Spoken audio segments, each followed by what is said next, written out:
This is Miller Philosopher. The writings of Tolkien sets up many tropes that have expanded beyond Middle-earth and into other stories and genres. Some good, some debatable. And I wanted to talk about one Middle-earth trope that annoys the hell out of me, honestly, more than others, and that is the achieving of victory at the 11th hour.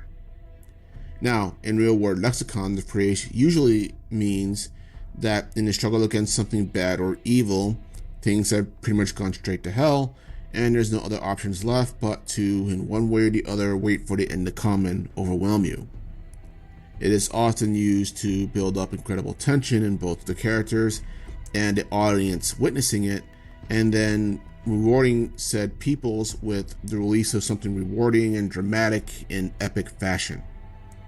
Oftentimes, too, this usually implies some kind of divine intervention, though I don't believe it has to. Now, the greatest example that I've seen of this, if we're speaking about other genres momentarily, was when I went to go see Avengers Endgame with some friends. And there were not only one, but two 11th hour moments. The first, when Cat summons Thor's hammer to him, finally, and two, of course, being when all the Avengers and their allies are resurrected and or transported to the battlefield for the final battle against Thanos.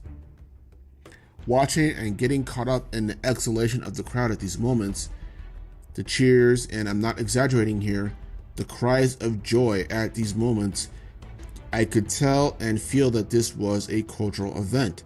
It was an 11th hour moment, all of them. Now, Middle-earth is loaded with these moments.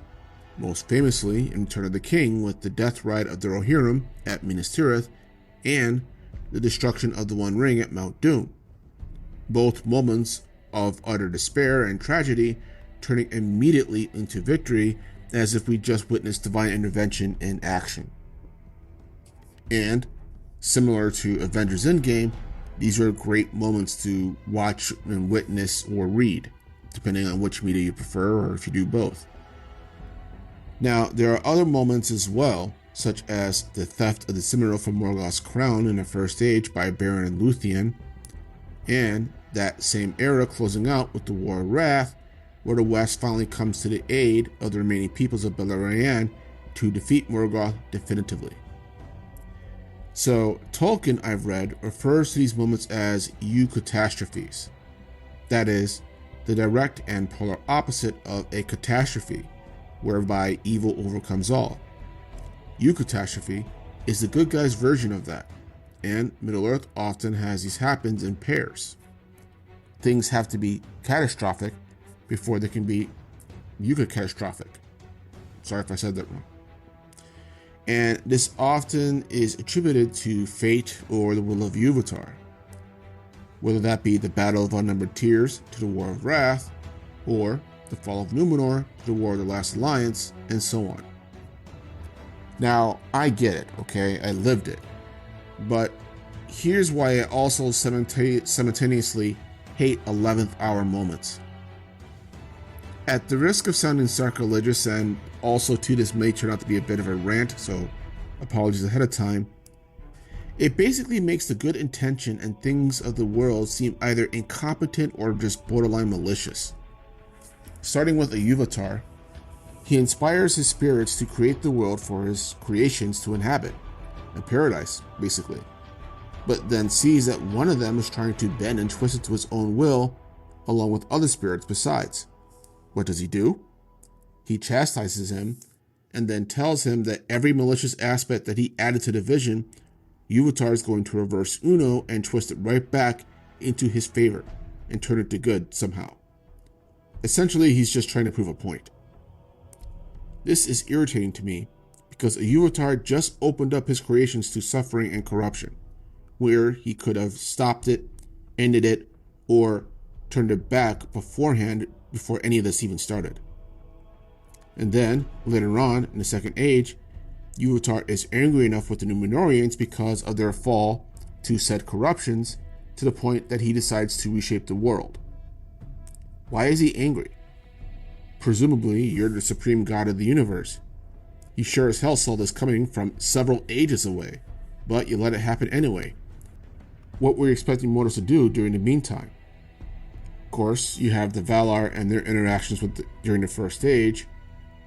Admittedly, for the first part of that pre-medieval era, they had a get out of jail card in that they were just initially naive to the nature of true evil. However, what's with the pronouncing of judgment on the Noldor and then everyone else who gets involved with them who doesn't know what the hell happened? The Noldor and clan leaders, sure, I get it. They deserve to be punished for what they did at Alqualande. I understand that. But what do the Sindarin elves, the Edain, and the Dwarves have to do with that? They obviously were not at Alqualande when the battle went down, and probably don't even know what the hell it is. Moreover, you know one of your own has committed an act of high treason, again, and is not supposed to be defeated without their aid. Why the wait? They literally let hundreds of thousands of people die just to punish a small group, or I should say relatively small group amongst those people, and essentially wait for someone to show up and say, "We're sorry, please help us." Seriously? You guys are in Valinor having literal parties while this stuff is going down, like the destruction of Huron's family and elven lives other than the Noldor is taking place?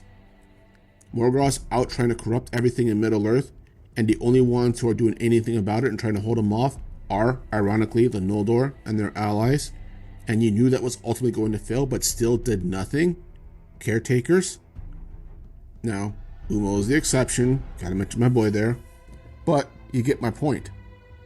There are moments in Middle-earth where catastrophic / eucatastrophic, well, I cannot say that, sorry, but basically, there are moments where these points make more sense, like the Angmar Wars and the fall of Arnor.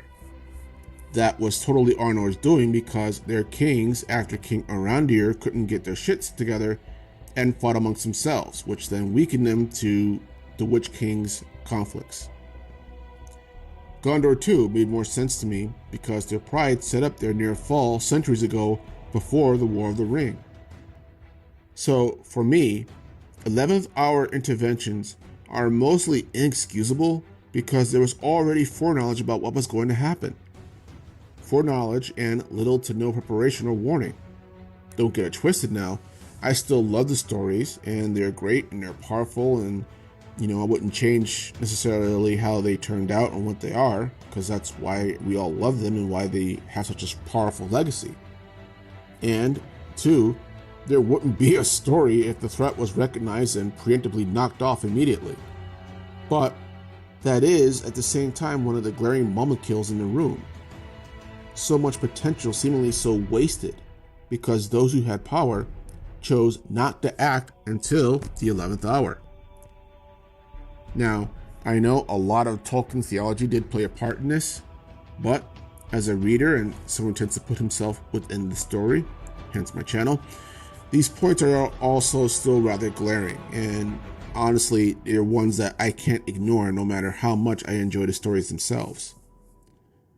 That being said though, what do you guys think? Do you guys like victories at 11th hours in these stories that you read? Do you think that there's a way to improve upon that, or that there is a reason for that justifies this particular action within the story itself? Because again, I understand that Tolkien was writing from his own theology most points at a time. But either way, let me know in the comments below. But this is the Middle-earth Philosopher, and y'all have a good day.